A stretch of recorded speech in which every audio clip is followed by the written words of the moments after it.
Dia eo ampitomina amintsika mandrakariva ny fahasoavana sy miviadanana vanany amin'ny manitra resy Jesosy Kristy tompontsika fa ny mirabanao mpanaraka ny fandarana Kristina io eto amin'ny Oliva Soa radio indray ny tenako.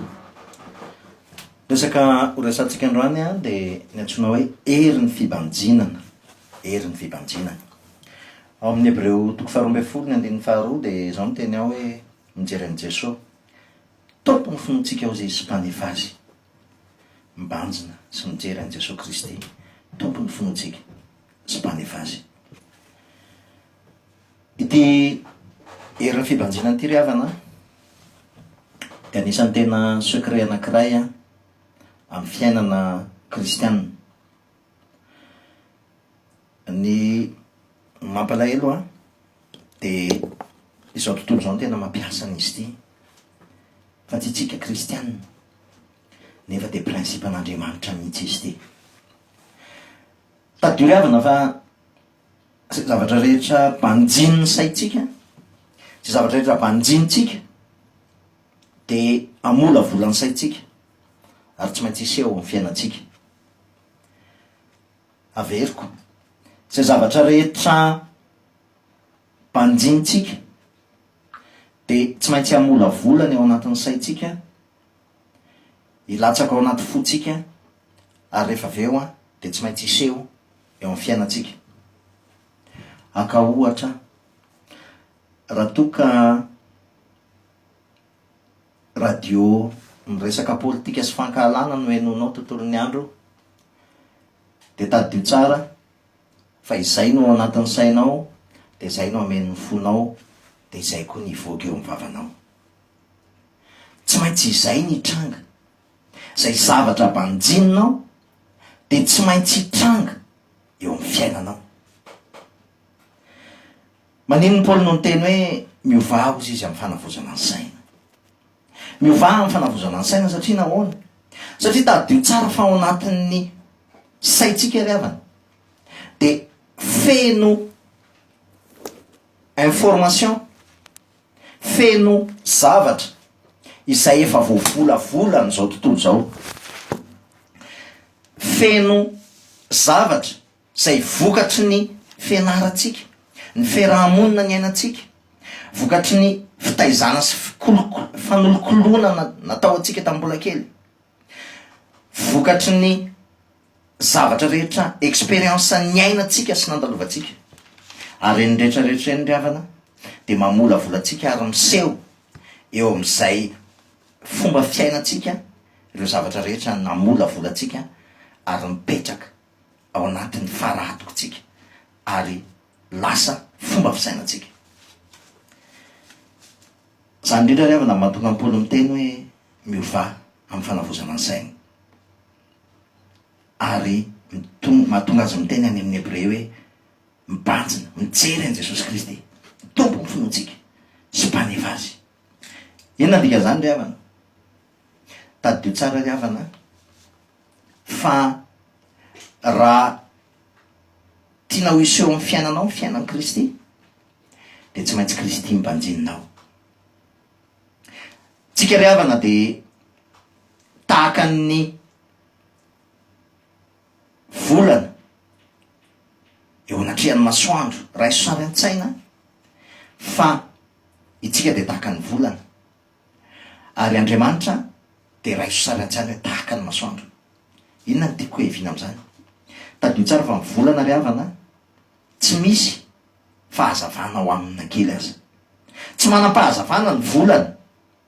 Fa inona mampazava ny volana? Ny antony mampazava ny volana dia satria izy tarafo ny masoandro. Ary rehefa tarafo ny masoandro ny volana dia manome fahazavana. Takizany mihitsy ry havana. Ary rehefa tsy mifanitsy tsara ny volana sy ny masoandro dia fahazavana kely ny avoaka ny volana. Fa rehefa tena mifanitsy ny volana sy ny masoandro dia manome pleine lune, fahazavana lehibe rehefa tena mifanitsy izy.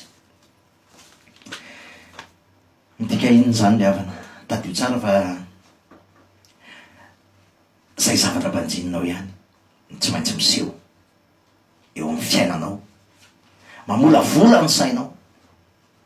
Ary rehefa resy ianao amin'ny sainao de miseho ny faharesena eo amin'ny tontolo hitamaso. Rehefa mandresy ianao amin'ny sainao de miseho ny fandresena eo amin'ny tontolo hitamaso. Fa saingy zao ry havana, ny fandresena de zay efa vitan'ny Kristy teo amin'ny hazo fijalena. Ny fandresena de zay efa vitan'i Jesosy Kristy teo amin'ny fitsanganany tamin'ny maty. Ny fandresena de zay efa vitan'i Kristy tamin'izy miverina tamin'ny alalan'ny fanamasina ka velona ao anatintsika. Zany fandresen'i Kristy zany, zany mila banjinitsika isan'andro raha te handresitsika eto amin'izao tontolo zao. Zany fandresen'i Kristy zany no mila jerentsika, enotsika, tsakotsika, saintsaintsika tsy mitsahatra raha tiatsika ny iseho amin'ny fiainatsika ny asa-pamonjen'i Kristy. Izany asa-pamonjen'i Kristy zany no mila banjinitsika isan'andro raha tiatsika iseho amintsika ny vokatry ny fanahy. Raha ny zavatra zao tontolo zao ry havana ny banjinitsika isan'andro, raha ny olana ny banjinitsika isan'andro, raha ny ady atrehantsika ny banjinitsika isan'andro, raha ny aretina ny banjinitsika isan'andro, raha ny korotana ny banjinitsika isan'andro, de tadio tsara fa anomevahana an'izay zavatra banjinitsika. Zay zavatra banjinitsika ny tsy maintsy omentsika avahana eo amin'ny fiainatsika, ary akabahana sy akavahana eo amin'ny fiainatsika zay zavatra banjinitsika. Rehefa ny korotana, ny olana, ny tebiteby, ny tsy fahampiana sy zavatra maro isan-karazany, iny ny banjinitsika saintsaintsika isan'andro ary amikisatsika ny eritreritrintsika, de tadio tsara fa tsy maintsy iny iseho amin'ny fiainatsika. Raha ny aretina no saintsika isan'andro ary omentsika vahana de tsy maintsy iseho amintsika zany aretina zany. Fa rehefa ny asa-pamonjen'i Kristy no saintsaintsika isan'andro, ny fitiavan'Andriamanitra atsika no banjinitsika isan'andro de miseho eo amintsika ny vokatry ny fanahy, miseho amintsika ny fitiavana, miseho amintsika ny fifaliana, miseho amintsika ny fiadanana, miseho amintsika ny faharipo, famirapana, miseho amintsika ny vokatry ny fanahy rehetra rehefa tena Kristy ny banjinitsika. Tadio ry havana, fa arakarak'izay zavatra banjininao no miseho amin'ny fiainanao. Zany no ilana isan'andro mba maka fotoana kely, na de amin'ny voalohany ara fotoana kely ny vitanao de mitokana mangina mandinika sy misaintsainy ny alehiben'ny asa-pamonjena vitan'i Kristy. Mila saintsaininao zany, mila ampidirinao ao anatin'ny fonao zany fitiavan'Andriamanitra zany. Mila dinianao, mila angalanao fiany, mila tsakotsakonao zany alehibean'ny asa-pamonjena zay efa vitan'Andriamanitra ho anao zany. Raha tianao iseho eo amin'ny fiainanao ny vokatry zany asa-pamonjena zany de mila saininao andro aman'alina, mila dinianao, mila tsakotsakonao, mila fenonao zava-panahy tontolonao, mila fenonao zany. Ny Kristy ry havana efa vita ny asa-pamonjena, fa tena asatsika, responsabilité atsika ny mibanjina n'io asa-pamonjena zay efa vitan'Andriamanitra tamin'ny alalan'i Jesosy Kristy io. Raha nanontany an'i Jesosy Kristy ny olona, ozy izy hoe mpampianatro, inona ny ataonay mba hiasanay ny asan'Andriamanitra? De namaly Jesosy, ny asan'Andriamanitra de ninonareo zay ndrahany. Ny asan'Andriamanitra voalohany indrindra ry havana de ny fibanjinatsika ny asa-pamonjena rehetra zay vitan'i Kristy ho atsika. Ary rehefa mibanjina zany tsika de mameno ny fotsika tanteraka zany fitiavan'Andriamanitra zany ny herin'ny fibanjinana ry havana, zany ny herin'ny fibanjinana. Ary ny mampalahelo sy mahavariana de zao tontolo zao no manao an'izy io. Zao tontolo zao no manao an'izy io, rehefa mibanjina sy mitsakotsako zavatra anankiray izy de miseho amin'ny fiainana zany, miseho amin'ny fiainana zany. Nefa de tena prinsipan'Andriamanitra ny nanay.